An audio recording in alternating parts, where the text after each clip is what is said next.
মহেশ আর বিষ্ণু গুরুতরভাবে আহত হয়ে পুকুরের ধারে পড়ে আছে। ঠিক সেই সময় গ্রামের মুরল দৌড়ে গিয়ে রাহুলের কাছে পৌঁছলেন।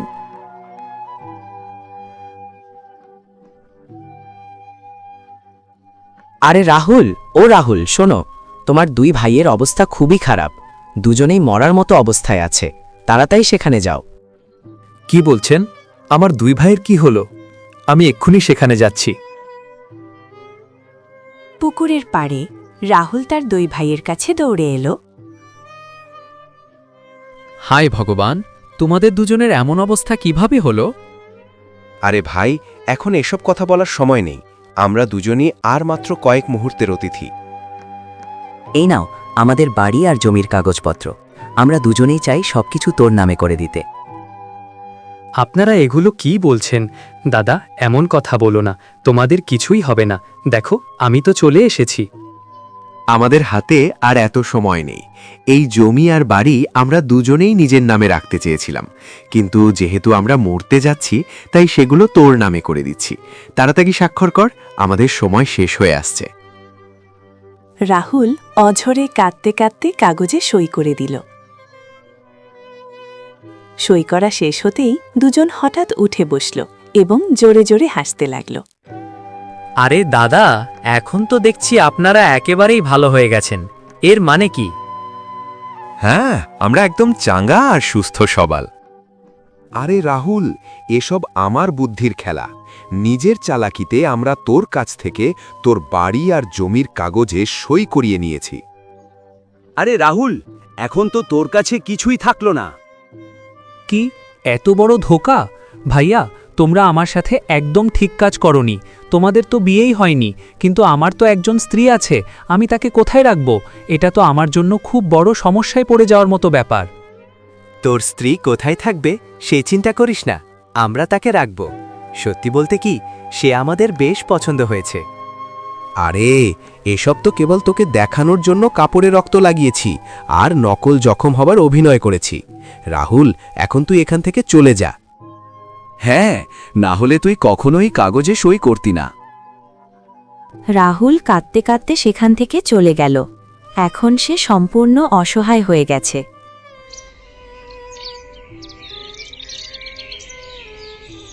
সে তো গ্রামে নতুন এসেছে। দুই ভাই চেহারা পরিষ্কার করে তার পিছে পিছে হাঁটতে লাগল।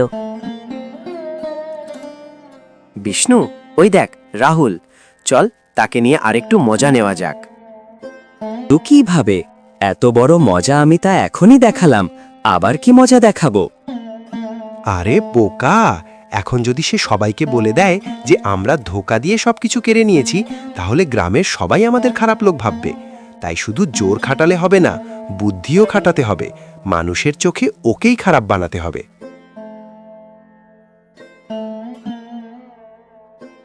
ওই দেখ, সামনে একটা অন্ধ মেয়ে যাচ্ছে, কিছুই দেখতে পায় না। চল ওকে ফাঁদে ফেলি। তুই ঠিকই বলেছিস, মানতেই হবে, ভগবান আমাদের মাথায় ভরপুর বুদ্ধি দিয়েছেন। হ্যাঁ চল। কি তোমরা আর আমার সাথে এরকম করছো কেন? রাহুল দূর থেকে দেখতে পায়, সে প্রচণ্ড রেগে যান। আরে, এই দুজন আমার ঘর ছিনিয়ে নিয়েও শান্তি পেল না। এই অসহায় অন্ধ মেয়েকে তারা বিরক্ত করছে। এই দুজনকে থামাতেই হবে।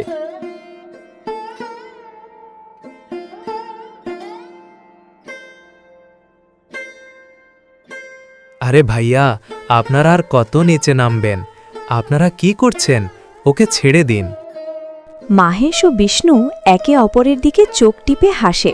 তাদের পরিকল্পনা কাজ করতে শুরু করেছে। মাহেশ ও বিষ্ণু চিৎকার দিয়ে গ্রামবাসীদের ডাকতে থাকে।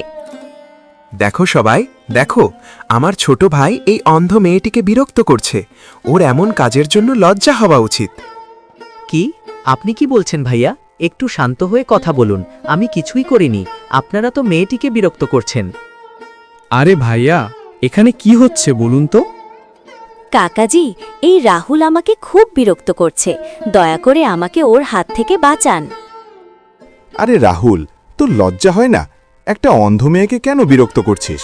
ও তো অসহায়, কিছুই দেখতে পায় না। তুই এসব কি করছিস? এবার আপনি নিজেই বলুন কাকাজি, আমরা দু ভাই ওর জ্বালায় একেবারে অতিষ্ঠ। ওর বদমাইশির জন্যই আমরা তাড়াতাড়ি ওর বিয়ে দিয়ে দিয়েছি, অথচ আমরা এখনো অবিবাহিত। আমরা ভেবেছিলাম আগে ওরই বিয়ে হোক, ওর যদি এতই অস্থিরতা থাকে, কিন্তু বিয়ের পরেও ওর কোনো পরিবর্তন হলো না। ভাইয়া এমন কথা বলবেন না, আমি কোনো ভুল করিনি। আর আমি বিয়ে করেছি কারণ আমি আমার স্ত্রীকে সত্যিই ভালোবাসতাম।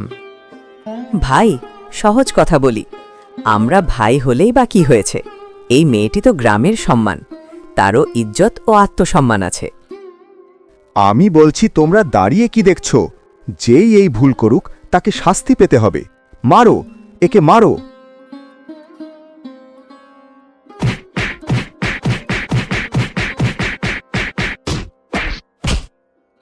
গ্রামবাসীরা রাহুলের কোনো কথা না শুনে তাকে মারতে শুরু করে। এক পর্যায়ে রাহুল অজ্ঞান হয়ে মাটিতে লুটিয়ে পড়ে এবং গুরুতর আহত হয়।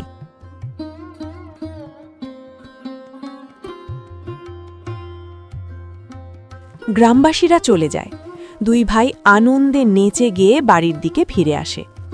এদিকে রাহুল জখম ও রক্তাক্ত অবস্থায় বাড়ির দরজার সামনে আসে। মাহেশ ও বিষ্ণু দরজায় দাঁড়িয়ে তাকে বাধা দেয়।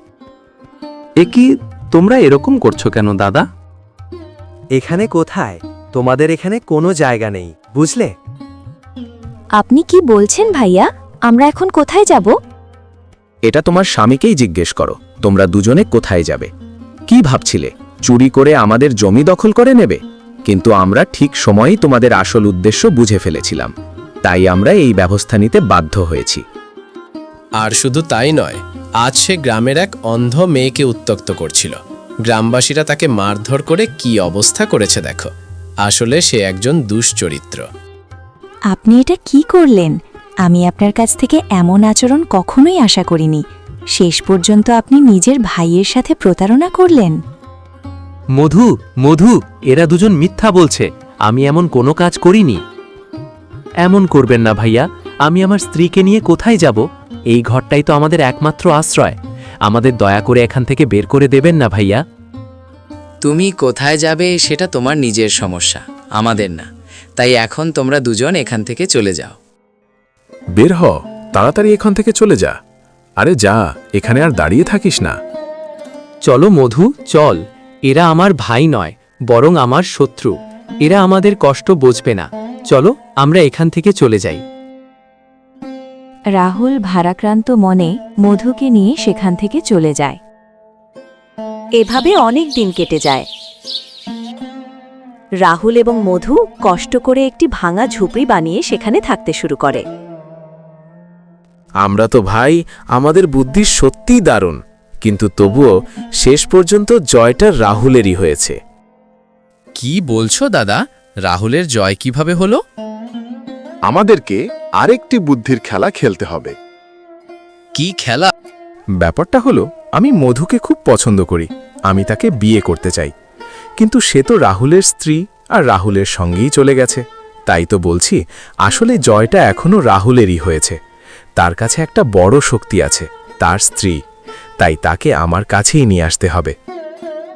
আরে, কিন্তু সে তো আমাদের ছোট ভাইয়ের স্ত্রী, সে তোমাকে বিয়ে করবে কেন? কেন করবে না? আগেও আমি তাকে বিয়ের প্রস্তাব দিয়েছি, কিন্তু সে আমাকে না বলে রাহুলকে বিয়ে করেছে। এখন আমার কাছে ঘর, ধন সম্পদ আছে। শুধু একবার সে রাজি হয়ে গেলেই জীবনটা আনন্দে ভরে যাবে। চলো আমরা তাকে জিজ্ঞেস করি, হয়তো সে মন বদলাতে পারে। কি বলছো? তোমার প্রেম তো উপচে পড়ছে। চলো, যখন মন চাইছেই তখন খেলাটা শুরু করা যাক। এমনিতেই তো আমাদের বুদ্ধির অভাব নেই। এবার রাহুলের কি অবস্থা হয় সেটা দেখার মতো হবে। যাই হোক, বেশ মজা হবে।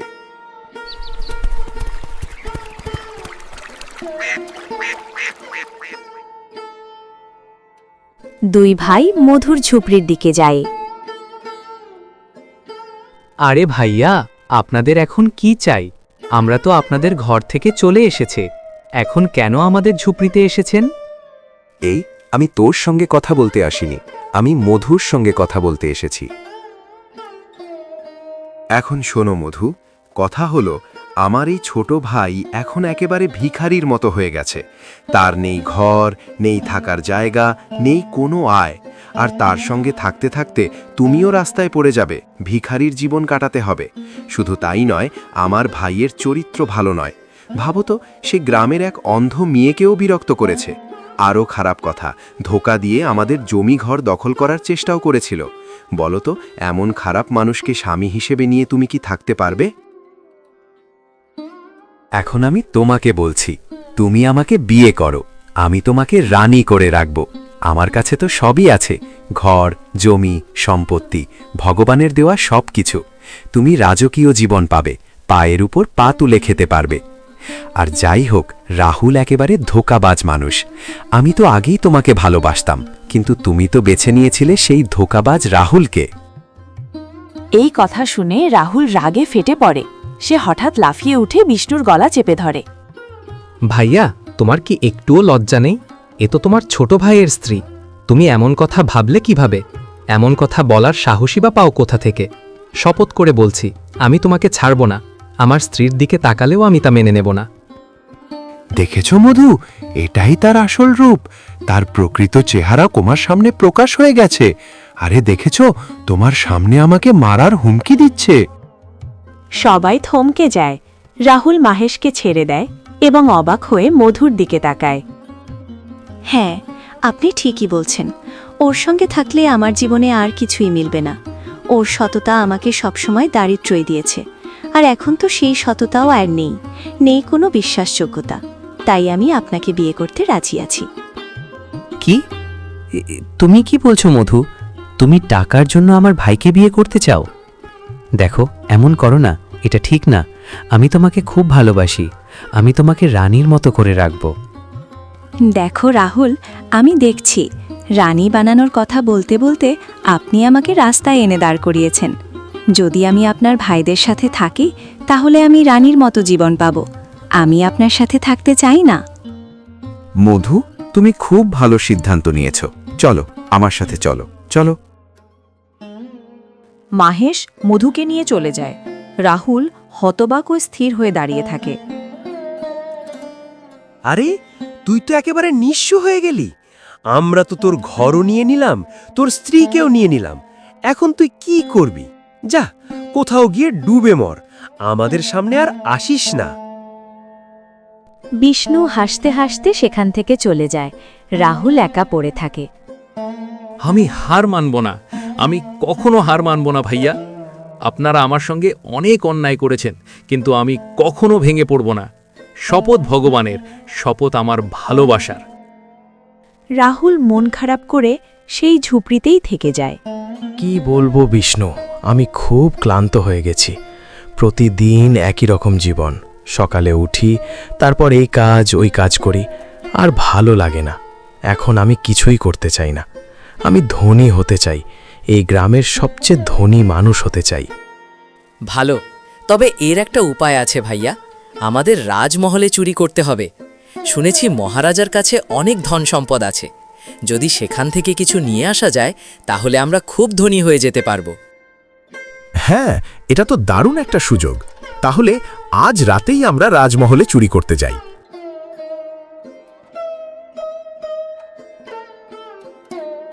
দুই ভাই অন্ধকারে লুকিয়ে রাজমহলের প্রাচীরের সামনে এসে দাঁড়ায়। আরে বিষ্ণু, এখানে তো খুব কড়া পাহারা আছে, আমরা ভেতরে ঢুকবো কিভাবে? আরে ভাইয়া, চিন্তা করছো কেন? মহলের পিছনে একটা গোপন দরজা আছে। আমি সৈন্যদের কথা বলতে শুনেছিলাম। চলো, সেখান দিয়েই যাই। ওহো, যাই হোক, তুইও তো আমার সাথে থেকে বেশ চালাক হয়ে গেছিস। চল চল।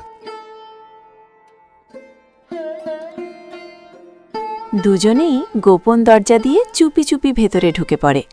একটু সামনে এগোতেই তারা একটি ঘর দেখতে পায়, যেখানে অনেক সৈন্য কড়া পাহারা দিচ্ছে। ওহো ভাইয়া, এত কড়া পাহারা, এর মানে ধনভাণ্ডার এই ঘরেই আছে। এখন দেখো ভাইয়া, আমার বুদ্ধির কেরামতি।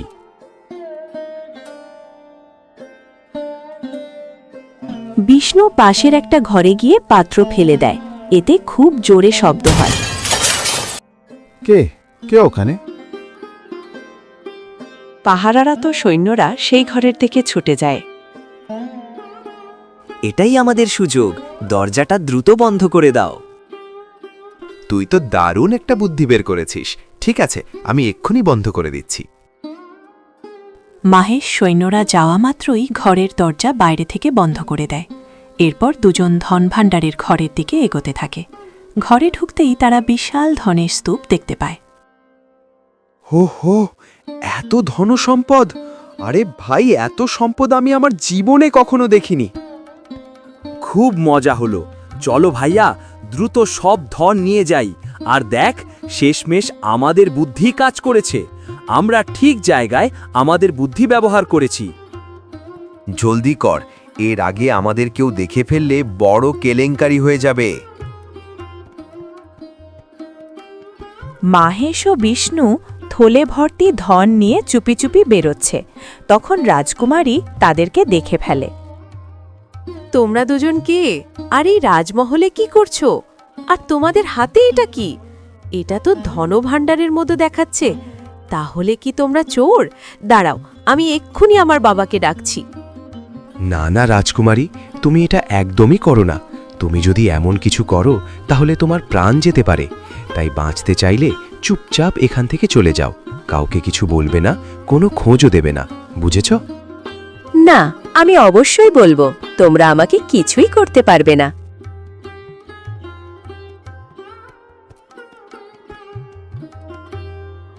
আরে ভাইয়া, ওকে ধর, রাজকুমারী পালাচ্ছে।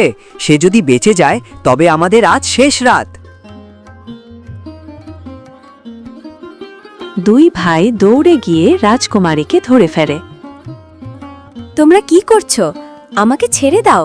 বাবা যদি এসব জানতে পারেন তাহলে তিনি তোমাদেরকে প্রাণে মেরে ফেলবেন। সেই জন্যই তো আমরা তোমাকে মারতে চাই, যাতে কেউ আমাদের সত্যিকারের পরিচয় না জানতে পারে। সে ছুরি বের করে রাজকুমারীর ওপর আঘাত করে। দুজনে রাজমহল থেকে পালিয়ে যায়।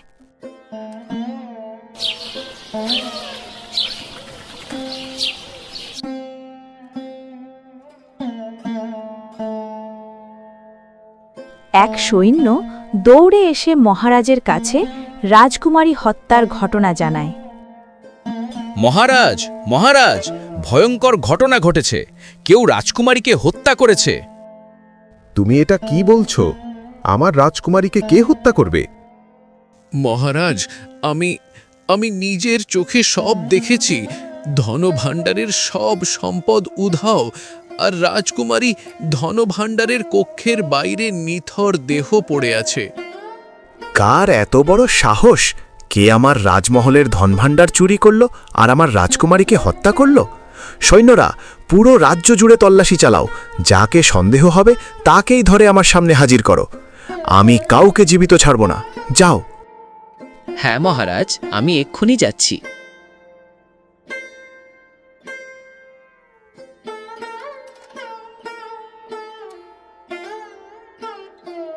শোনো শোনো, সবাই শোনো। রাজমহল থেকে যে ধন ভাণ্ডার চুরি করেছে আর রাজকুমারীকে হত্যা করেছে তাকে খুঁজছেন মহারাজ। যদি কোনো সন্দেহজনক লোককে দেখা যায় তাহলে সঙ্গে সঙ্গে যেন রাজমহলে নিয়ে আসে। কার এত বড় সাহস রাজমহলে ঢুকে রাজকুমারীকে হত্যা? ভাই, সে তো আর রেহাই পাবে না। মনে হচ্ছে মহারাজ তাকে পেলে শুলিতে তুলে শাস্তি দেবেন। মাহেশ আর বিষ্ণু এই কথা শুনে খুব ভয় পেয়ে যায়।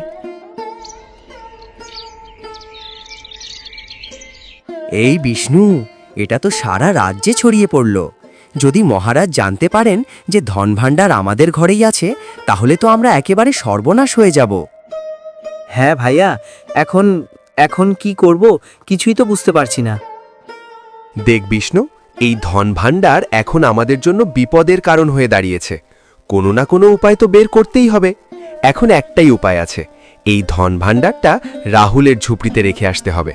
অন্তত আমাদের প্রাণ তো বাঁচবে, আর প্রাণ বাঁচলেই তো সেটাই সবচেয়ে বড় ধন। ওহো, এবার তো তুমি তোমার বুদ্ধি ভালোই খাটালে। খুব ভালো ভাইয়া, একদম ঠিক বলেছ। মাহেশ ও বিষ্ণু চুপি চুপি সব ধনভাণ্ডার রাহুলের ঝুপড়িতে রেখে আসে। হ্যাঁ চলো, এখন আর কেউ জানতে পারবে না যে ধনভাণ্ডার আমরা চুরি করেছি। সৈন্যরা তল্লাশি চালালে ধনভাণ্ডার রাহুলের ঝুপড়িতেই পাবে, আর রাজা তাকেই শাস্তি দেবেন।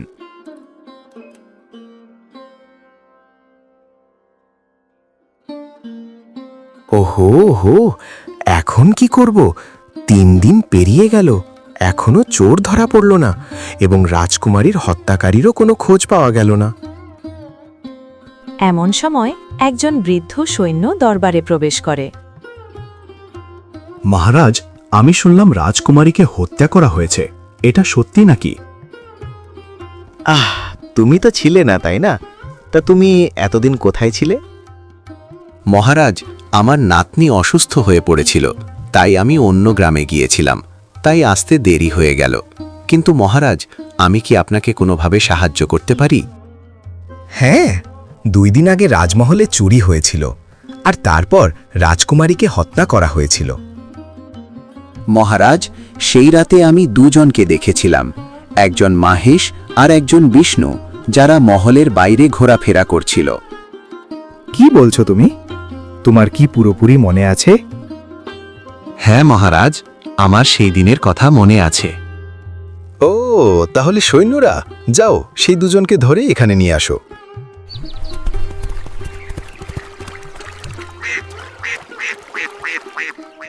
মাহেশ আর বিষ্ণুকে রাজদরবারে হাজির করা হয়। মহারাজ রাগে উত্তেজিত। তোমরা 2 জন রাজমহলের কাছে কি করছিলে? তোমরাই কি রাজকুমারীকে হত্যা করেছো আর ধনভাণ্ডার চুরি করেছো? মিথ্যা বলবে না, পরিষ্কার করে সত্যটা বলো। মহারাজ, প্রণাম গ্রহণ করুন। আপনি এ কি বলছেন? আপনি তো আমাদের কাছে দেবতার মতো। না না মহারাজ, নিশ্চয়ই কোনো ভুল বোঝাবুঝি হয়েছে। আমরা স্বপ্নেও এমন কাজ করতে পারি না। ঠিকই বলেছেন মহারাজ, আমরা বুদ্ধিমান মানুষ, আমাদের এত সাহস নেই যে রাজমহলে ঢুকে ধনভাণ্ডার চুরি করব আর রাজকুমারীকে হত্যা করব। মিথ্যা বলো না, পরিষ্কার করে একেবারে সত্যটা বলো। প্রমাণ বের করতে পারলে তোমাদের 2 জনকে কঠিন শাস্তি দেওয়া হবে। আচ্ছা, ঠিক আছে মহারাজ, আমি বলছি, কিন্তু দেখুন, রাজকুমারীকে আমি মারিনি, আমার ভাই মেরেছে। কি? তোমার ভাই মেরেছে? হ্যাঁ মহারাজ, আমার ভাই খুবই গরিব, তার কাছে কিছুই নেই। তার দিনকাল ভালো যাচ্ছে না, সে খুব রাগে ছিল। তার স্ত্রীও তাকে ছেড়ে চলে গেছে। সেই রাগেই সে রাজমহলে ঢুকে পড়ে। আমরা তাকে অনেক বুঝিয়েছি, কিন্তু সে আমাদের কথা শোনেনি। মহারাজ, যদি আপনার বিশ্বাস না হয় তাহলে গিয়ে তার ঘর তল্লাশি করুন, তখন সব পরিষ্কার হয়ে যাবে। ঠিক আছে, সৈন্যরা, এখনই যাও। আর বলো তো, তোমার ভাইয়ের নাম কি? মহারাজ, আমার ভাইয়ের নাম হলো রাহুল। হ্যাঁ, রাহুলের ঘরে গিয়ে তল্লাশি করো এবং তাকেও ধরে নিয়ে এসো। সত্য আর মিথ্যা সবকিছু এখনই জানা যাবে। সৈন্যরা রাহুলের ঘরে পৌঁছে যায়। নমস্কার, বলুন আমি কিভাবে আপনাদের সাহায্য করতে পারি? আরে, এখান থেকে সরে যা, আমাদেরকে তোর ঘর তল্লাশি করতে হবে। তোর বিরুদ্ধে অভিযোগ আছে তুই চুরি করেছিস এবং রাজকুমারীকেও হত্যা করেছিস। কি? না না, আমি এমন কিছু করিনি। দাঁড়ান দাঁড়ান, আপনারা আমার ঘরে কি খুঁজছেন? সৈন্যরা ঘর তল্লাশি করে ধনভাণ্ডারে ভরা একটি থলে খুঁজে পায়। এ কি? এত সোনারূপা তোমার ঘরে কোথা থেকে এলো? আরে, এটা তো আমার না। এটা তো মহারাজের, রাজমহলের, পুরো রাজ্যের সম্পদ। চলো মহারাজের সামনে চলো, এক্ষুনি চলো। মহারাজ, আমরা রাহুলের ঘর তল্লাশি করেছি এবং সেখানে রাজমহলের ধনভাণ্ডার পেয়েছি, দেখুন। না না মহারাজ, এটা আমি করিনি। মহারাজ, আমরা তো নিজের চোখে দেখেছি, আমরা তো তাকে অনেক বুঝিয়েও বলেছিলাম। দেখলেন মহারাজ, এখন তো বুঝতে পারলেন? মহারাজ, এরা 2 জন মিথ্যা বলছে। এরা 2 জনেই আমার শত্রু। এরা আমার ঘরে ধনভাণ্ডার রেখে আমাকে ফাঁসিয়েছে। চুপ, একদম চুপ। আর তোমার এত সাহস হলো কিভাবে যে তুমি আমাদের ধনভাণ্ডার চুরি করে তার উপর আবার মিথ্যে বলছো? ঠিক তাই মহারাজ। এখন দেখুন, আমি আপনাকে পরিষ্কার করে বুঝিয়ে বলছি আসল ব্যাপারটা কি। মহারাজ, এ লোকটা খুবই গরিব। এর স্ত্রী একে ছেড়ে আমার কাছে চলে এসেছে। এখন এর থাকার জায়গা নেই, খাওয়ারও কিছু নেই। এই কারণেই তার স্ত্রী তাকে ছেড়েছে। এই সত্যটা সে মেনে নিতে পারেনি, তাই সে আমাকে ঘৃণা করতে শুরু করেছে এবং আমাকে ফাঁসানোর জন্য এই পুরো ঘটনাটা সাজিয়েছে। হ্যাঁ মহারাজ, একদম ঠিক। এ তো সবসময় চুরি করে। আরে আচ্ছা, মুশকিলে পড়লাম। আমাদের তো বুঝতেই সমস্যা হয়ে যাচ্ছে, কে সত্য বলছে আর কে মিথ্যা। আমি সত্য কথাই বলছি মহারাজ, দয়া করে আমার কথা বিশ্বাস করুন। এরা দুজন আমার সঙ্গে খুব খারাপ কাজ করেছে। এর পেছনে অনেক লম্বা কাহিনী রয়েছে। আমি বললে আপনি সব বুঝে যাবেন। এরা তাদের গল্প আপনাকে বলে দিয়েছে মহারাজ, তাই আপনি ওদের কথা বিশ্বাস করছেন। কিন্তু আমার কথাও শুনুন মহারাজ। ব্যাস, অনেক হয়েছে, আর না। তোমরা এবার সবাই চুপ করো। এখন আর একটাই পথ খোলা আছে। তোমাদের তিনজনকেই যেতে হবে সত্যের পৃথিবীতে। সেখানে যে সত্য কথা বলবে সে ফিরে আসতে পারবে, আর যে মিথ্যা বলবে সে সেখানেই চিরদিনের জন্য মারা যাবে। সেখান থেকে যে সোনালী বইটি নিয়ে ফিরে আসতে পারবে তাকেই সত্যবাদী বলে বিবেচিত করা হবে। হ্যাঁ মহারাজ, আমি প্রস্তুত। আমি এক্ষুনি সেখানে যেতে রাজি আছি। হ্যাঁ হ্যাঁ, ঠিক আছে মহারাজ, আমরাও যেতে রাজি আছি। ঠিক আছে, তাহলে তোমরা এক্ষুনি বেরিয়ে পড়ো।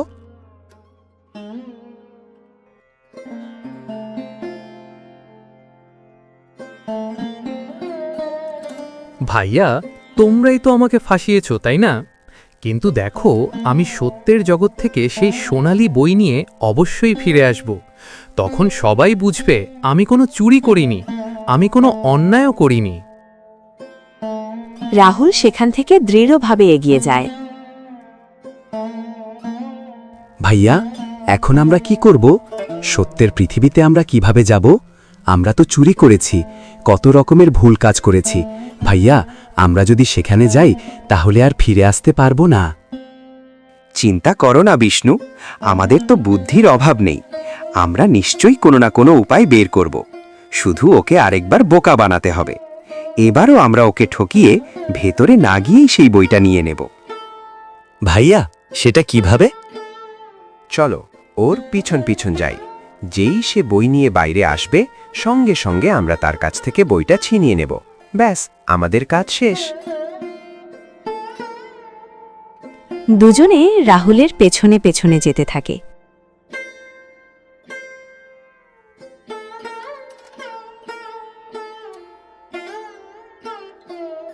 কিছু দূর এগোতেই তারা একটি সাদা দরজা দেখতে পায়, যা মেঘে ঢাকা। হ্যাঁ, এই মেঘে ঢাকা দরজাটাই সত্যের দরজা। ঠিক আছে, আমাকে এক্ষুনি ভিতরে যেতেই হবে। রাহুল দরজার কাছে পৌঁছামাত্র একটি সোনালী আলো বের হয় এবং একটি কণ্ঠস্বর শোনা যায়। যদি তুমি মিথ্যা বলে থাকো তাহলে ভিতরে ঢুকতেই মারা যাবে। এটাই শেষ সুযোগ, এখনো চাইলে ফিরে যেতে পারো। না না, আমি কোনো মিথ্যা বলছি না। আমার প্রাণ চলে গেলেও আমি ভিতরে যাবই। সত্যের দরজা খুলে যায়। রাহুল ভেতরে প্রবেশ করে। আরে, দেখেছিস ভাইয়া, ও তো ভেতরে ঢুকে গেল। আমরা এখন কি করব? ভয় পেও না ভাইয়া, আমরা এখানেই ওর জন্য অপেক্ষা করব। আমরা যদি ভেতরে যাই তাহলে মরে যেতে পারি। চারদিকে শুধু সাদা ধোঁয়া, সাদা গাছপালা, সবকিছুই সাদা। বাপ রে বাপ, এ কেমন জগৎ! চারদিকে সব সাদা। সম্ভবত এজন্যই একে সত্যের পৃথিবী বলা হয়। ঠিক আছে, আমাকে এখন দ্রুত এগোতে হবে। যত তাড়াতাড়ি সম্ভব সেই সোনালী বইটা খুঁজে বের করতেই হবে, যে কোনো মূল্যে। রাহুল এগোতে থাকে। হঠাৎ করে সামনে একজন সাদা পোশাক পরা নারী দাঁড়িয়ে থাকে। এখানে কি করছো? চলে যাও এখান থেকে, না হলে মারা যাবে। দাঁড়াও, আগে আমাকে বলো তুমি কে আর কেন আমাকে বাধা দিচ্ছ? তুমি এখান থেকে যেতে পারবে না। দেখো, আমি এখান থেকে যাব না। আমি সেই সোনালী বই নিয়েই তবেই এখান থেকে যাব।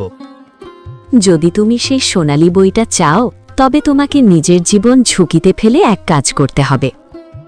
ঠিক আছে, আমি প্রস্তুত। তুমি যা বলবে আমি তাই করব। বলো। তাহলে আমার সাথে চলো। রাহুল তার পেছন পেছন এগোতে থাকে। কিছু দূর গিয়ে সে একটি সোনালী রঙের বই দেখতে পায়। ও, তাহলে এটাই সেই বই। দেখো, এই বইটা আমাকে দাও। এই বইটা আমার খুব দরকার। আমি শুধু দেখালাম, এটা এত সহজে তোমার হবে না। এক শিশুকে রাক্ষস ধরে নিয়ে গেছে, তাকে নিরাপদে আমার কাছে নিয়ে এসো, তখনই এই বই তোমার হবে। ঠিক আছে, আমি শিশুটিকে বাঁচিয়ে নিয়ে আসব। এখান থেকে সোজা এগিয়ে যাও, একটি গাছের নিচে তুমি সেই রাক্ষসটিকে দেখতে পাবে। আমি ওই সীমানার দিকে যেতে পারি না, যদি নারী যায় রাক্ষস তার গন্ধ পেয়ে যায়, তাই কেবল একজন মানুষই তাকে বাঁচিয়ে আনতে পারবে। ঠিক আছে, আমি এক্ষুনি সেখানে যাচ্ছি।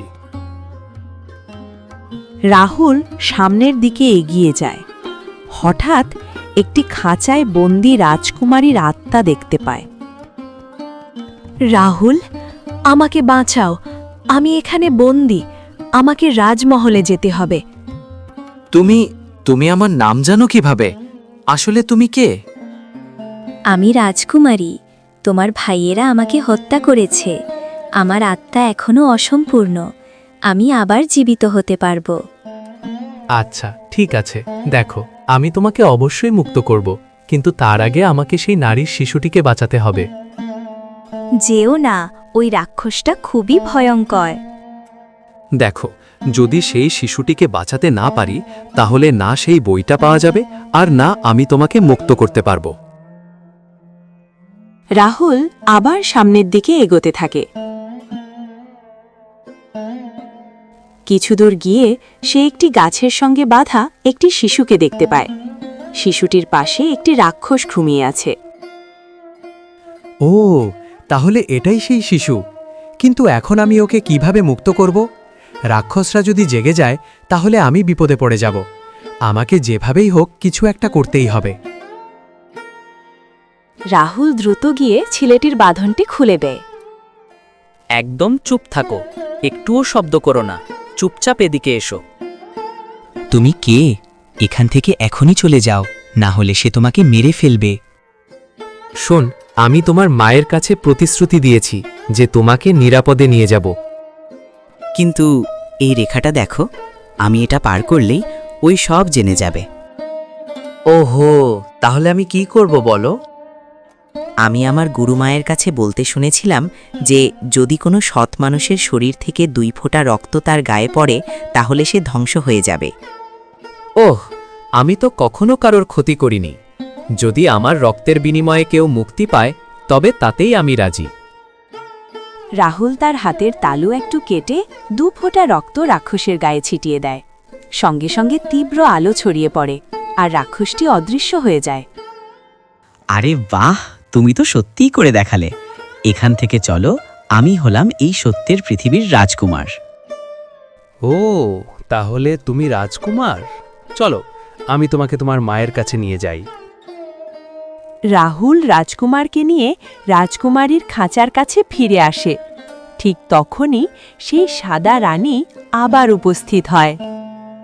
তুমি রাক্ষসের হাত থেকে আমার পুত্রকে বাঁচিয়েছ। বলো, তুমি আমার কাছে কি চাও? দেখুন, আমি কিছু চাই না, শুধু রাজকুমারীকে মুক্ত করে দিন। ধন দৌলত নেবেলা? না না, আমার ভাইয়েরা আমার সাথে প্রতারণা করেছে। আমি রাজকুমারীকে আবার জীবিত করতে চাই, যাতে মহারাজ নতুন করে বাঁচার আশা পান। তোমার নিঃস্বার্থতায় আমি মুগ্ধ। রানী চোখ বন্ধ করে মন্ত্র পড়েন। একটি সোনালী বই তার হাতে ভেসে ওঠে। এই বইটি নিয়ে যাও রাজমহলে, মহারাজের সামনে রেখে এর মন্ত্র পড়বে, রাজকুমারী জীবিত হয়ে উঠবে। ধন্যবাদ রানী, সত্যিই অনেক ধন্যবাদ। এবার আমাকে যেতে হবে। রাহুল বইটি নিয়ে সত্যের পৃথিবী থেকে বেরিয়ে আসে। বিষ্ণু ও মাহেশ লুকিয়ে আছে। তারা দূর থেকে দেখে রাহুলের হাতে ঝলমল করছে সোনালী একটি বই। আহা, भैया देखो देखो, এই ছেলেটা সত্যের পৃথিবী থেকে সেই সোনালী বইটা নিয়ে ফিরে এসেছে। এটাই আমাদের সুযোগ, কিন্তু বিষ্ণু, এর আগেই আমাদের রাজমহলে যেতে হবে এবং মহারাজকে আমাদের কথায় ফাঁসাতে হবে। চল তাড়াতাড়ি। আরে একটু দাঁড়া, এমন সময় গেলে কেউ কি আমাদের বিশ্বাস করবে? আমাদের কিছু না কিছু দেখাতে হবে। মাহেশ একটি পাথর তুলে নিজের হাতে ও পায়ে জখমের দাগ তৈরি করে। বিষ্ণুও ঠিক তাই করে। এরপর তারা দুজন রাজমহলের দিকে ছুটে যায় এবং রাজদরবারে পৌঁছায়। ওহ, তোমাদের দুজনের কি হয়েছে? এত জখম অবস্থায় তোমরা দুজন এখানে কেন এসেছো? আরে রে মহারাজ, আমরা দুজন সত্যের পৃথিবীতে গিয়েছিলাম, সবকিছু ঠিকঠাকভাবে শেষ করে সেই সোনালী বইটা নিয়ে ফিরিয়ে আসছিলাম, কিন্তু আমার ভাই কিছু গুন্ডাকে পাঠিয়ে আমাদের মাথায় আঘাত করল। আমরা দুজন অজ্ঞান হয়ে গেলাম। এরপর সেই বইটা চুরি করে নিয়ে গেল। হ্যাঁ মহারাজ, সেই বই এখন তার কাছে আছে, আর সবাই তার কথাই বিশ্বাস করবে। আমাদের দুজনকে অনেক পেটানো হয়েছে মহারাজ। আমরা দুজন বড় ভাই, আর যাই হোক, ছোট ভাইয়ের সব ভুল আমরা সব সময় ক্ষমা করে এসেছি। না না, এটা ঠিক নয়। ছোট বলে কি সে দোষমুক্ত হবে? সে অপরাধ করেছে, তাই শাস্তি পেতেই হবে। কিন্তু মহারাজ, সে আমার ছোট ভাই, তাকে শাস্তি পেতে দেখলে আমার বুক ভেঙে যাবে। কত আদর আর যত্নে তাকে মানুষ করেছি। বাহ বাহ, তোমরা দুজন সত্যিই ভালো হৃদয়ের মানুষ। তাই তো তোমরা সত্যের পৃথিবীতে গিয়ে সেই সোনালী বই নিয়ে ফিরে আসতে পেরেছ। কিন্তু তোমাদের কোনো শাস্তি হবে না, শাস্তি পাবে তোমাদের ভাই। ঠিক তখনই রাহুল সোনালী বই হাতে নিয়ে দরবারে প্রবেশ করে। মহারাজ, এই দেখুন, আমি সত্যের পৃথিবীতে গিয়ে এই সোনালী বইটি নিয়ে এসেছি। তোমার লজ্জা হয় না তোমার দুই ভাইয়ের পরিশ্রমকে নিজের পরিশ্রম বলে চালিয়ে দিতে? তার ওপর তুমি তাদেরকে মারধর করেছ, তাদের কাছ থেকে এই বই ছিনিয়ে নিয়েছ, আর এখন বলছো যে বইটা তুমিই এনেছ? না না মহারাজ, আমার ভাইরা মিথ্যা বলছে। ওরা দুজন সেখানে যায়নি। আসলে আমি নিজেই সেখানে গিয়েছিলাম এবং এই বইটা নিয়ে এসেছি। মহারাজ, দয়া করে আমার কথা বিশ্বাস করুন। মহারাজের মুখে সংশয়ের ছাপ। আমরা তোমার কথা বিশ্বাস করি না, তাই তোমাকে অবশ্যই এর শাস্তি পেতে হবে। মহারাজ, মহারাজ, দয়া করে ক্ষমা করুন। ও আমাদের ছোট ভাই। যদিও ভুল করে থাকে, আমরা তার জন্য ক্ষমা চাইছি। দয়া করে তাকে ক্ষমা করে দিন মহারাজ, তাকে ছেড়ে দিন। আপনারা কি বলছেন ভাইয়া? একটু তো আপনাদের লজ্জা হওয়া উচিত। আপনারা যে আমার নিজের ভাই, বিশ্বাসই হচ্ছে না। শেষ পর্যন্ত একজন ভাই আরেক ভাইয়ের এত বড় শত্রু হতে পারে যে তাকে মৃত্যুর মুখে ঠেলে দিচ্ছে। সৈন্যরা, একে ধরে নিয়ে যাও এবং মৃত্যুদণ্ড কার্য করো, যাতে ভবিষ্যতে কেউ এমন অপরাধ করার আগে 100 বার ভেবে দেখে। একে নিয়ে যাও। মহারাজ, মহারাজ, দয়া করে আমার কথা একবার শুনুন। আমাকে ফাঁসি দেওয়ার আগে আমি আপনার জন্য একটি ছোট উপহার এনেছি। দয়া করে অন্তত সেই উপহারটা একবার গ্রহণ করুন মহারাজ। এটাই আমার শেষ অনুরোধ। দয়া করে ফিরিয়ে দেবেন না। তোমার মতো মানুষের কাছ থেকে আমি কিভাবে উপহার নেব? তুমি তো আমার কলিজার টুকরো। আমার মেয়েকে আমার কাছ থেকে ছিনিয়ে নিয়েছ, আর আমরা তোমার কাছ থেকে কি উপহার নেব? ইচ্ছে করছে এখানেই তোমার মাথা শরীর থেকে আলাদা করে দিই। আমি তোমাকে কোনো দিনও ক্ষমা করব না। একে এখান থেকে নিয়ে যাও। মহারাজ, মহারাজ, দয়া করে আমার কথা শুনুন। আমি আপনাকে অনুরোধ করছি, একবার শুধু এই উপহারটি দেখুন। এই উপহারটি এমন যা দেখলে আপনার মন খুশি হয়ে যাবে। দয়া করে দেখুন মহারাজ, আমি আপনার কাছে হাত জোর করে অনুরোধ করছি। ঠিক আছে, তোমার শেষ ইচ্ছা মনে করে আমরা উপহারটা দেখব। এখন তোমার উপহার দেখাও। রাহুল সোনালী বইটি খুলল। সে সেখানে লেখা মন্ত্রটি পড়ল। হঠাৎ বই থেকে তীব্র আলো বের হল এবং সেই আলোয় সামনে রাজকুমারী উপস্থিত হল। এটা কিভাবে সম্ভব? আমাদের রাজকুমারী কিভাবে এই বই থেকে বেরিয়ে আসলো? আমি স্বপ্ন দেখছি না তো? না পিতাজি, আপনি স্বপ্ন দেখছেন না। আমি সত্যিই জীবিত। আমি সত্যের পৃথিবীতে একটি খাঁচায় বন্দী ছিলাম। রাহুল নিজের জীবন বাজি রেখে আমাকে মুক্ত করেছে। সত্যের পৃথিবীর রানী, রাজমহল, তার ধন সম্পদ সব দিয়েছিলেন, কিন্তু রাহুল সবকিছু ত্যাগ করে আমাকে বেছে নিয়েছে। রাহুল সত্যিই ভালো মন ও সৎ মানুষ। এটা আপনি কি বলছেন রাজকুমারী? রাজকুমারী, এই ধোঁকাবাজ, সে নিজের ভাইদের সঙ্গে ধোঁকা দিয়েছে, চুরি করেছে, আর আপনাকেও হত্যা করেছে। হ্যাঁ পিতাজি, চুরি রাহুল করেনি, চুরি করেছে মাহেশ আর বিষ্ণু। তারা ছুরি বের করে আমাকে আঘাত করেছিল এবং ধনভাণ্ডার নিয়ে পালিয়েছে। না না মহারাজ, রাজকুমারী মিথ্যা বলছে, আমরা এমন কিছু করিনি, এইসব মিথ্যা। ঠিক আছে, আমি তোমাদের দুজনকে আরেকটি সুযোগ দিচ্ছি। এবার প্রমাণ করে দেখাও যে তোমরা সত্য বলছো। প্রমাণ করতে পারলে তোমরা সবচেয়ে ধনী ব্যক্তি হয়ে যাবে। তাই প্রমাণ করো। পিতাজি, আপনি এমন কেন করছেন? সে দুজন আমাকে হত্যা করেছিল এবং চুরিও করেছিল, আর আপনি তাদেরকে সুযোগ দিচ্ছেন? না, আমি কাউকে হত্যা করতে পারি না। আদেরও বাঁচার সুযোগ পাওয়া উচিত। এটা ভুল মহারাজ, এটা একদম ভুল। এই লোকেরা এত কিছু করেছে, এত পাপ করেছে, আর আপনি তাদেরই সুযোগ দিচ্ছেন। চুপ করো, আমি এই রাজ্যের রাজা, আর আমি যা চাইব তাই হবে। হ্যাঁ মহারাজ, আমি জানি আপনি দয়ালু। বলুন মহারাজ, আমাদের কি করতে হবে? যাও, জঙ্গলে যাও। সেখানে একটি গুহা আছে। সেই গুহার মধ্যে আমাদের ধনভাণ্ডার রাখা আছে। সেটি নিয়ে নাও। তোমরা দুজনই ভালো বুদ্ধি ব্যবহার করেছো। মহারাজ, সত্যি আপনি আমাদের বুদ্ধিতে এত ভরসা রাখেন? হ্যাঁ, তোমরা বুদ্ধিমান মানুষ। তোমরা নিজের বুদ্ধি ব্যবহার করেই ধনভাণ্ডার অর্জন করো। শুধু তার মধ্যে থেকে আমাকে একটু অংশ দিয়ে দিও। ঠিক আছে মহারাজ, আমরা এক্ষুনি নিয়ে আসছি, আপনি নিশ্চিন্ত থাকুন। মাহেশ আর বিষ্ণু দ্রুত রাজমহল থেকে বেরিয়ে যায়। পিতাজি, আপনি কেন এমন সিদ্ধান্ত নিলেন? আমার খুনি আর ধনভাণ্ডারের চোরকে আপনি পুরস্কার দিচ্ছেন, এটা তো খুব বড় অন্যায়। একদম চিন্তা করো না বেটি, তারা যা করেছে তার শাস্তি তারা অবশ্যই পাবে। আমি বলছি রাহুল, তুমি আমার কাছে কি চাও? মহারাজ, আমি তো কিছু চাই না, শুধু আমি সাধারণ জীবনযাপন করতে চাই, আর কিছুই না। পিতাজি, আমি রাহুলকে বিয়ে করতে চাই, কারণ এখন আমার জীবন তার কাছে আমানত। আমি রাজি। তোমাদের বিয়েতে আমার কোনো বাধা নেই। আমি তোমাদের দুজনের বিয়ে আনন্দ ও ধুমধাম করে উদযাপন করব। আর অন্যদিকে মাহেশ ও বিষ্ণু ঘন জঙ্গলে প্রবেশ করে। দেখেছিস আমাদের বুদ্ধির জাদু? রাজাও খুশি হয়ে গেছেন আমাদের চতুরতা দেখে। হ্যাঁ ভাইয়া, এবার ধনভাণ্ডার আমাদের হবে। রাজা আমাদের বিশেষ সুবিধা দেবেন, আমাদের বুদ্ধির খ্যাতি ছড়িয়ে পড়বে। হয়তো আমরা কোনোদিন বুদ্ধিমান মন্ত্রীও হয়ে যাব। চল, জলদি চল। দুইজন গুহার মুখে পৌঁছায়। হঠাৎ এক আদিমানব সামনে এসে দাঁড়ায়। অর্ধেক মানুষ, অর্ধেক জন্তু। মহারাজ নতুন শিকার পাঠিয়েছেন। আরে তুমি কে?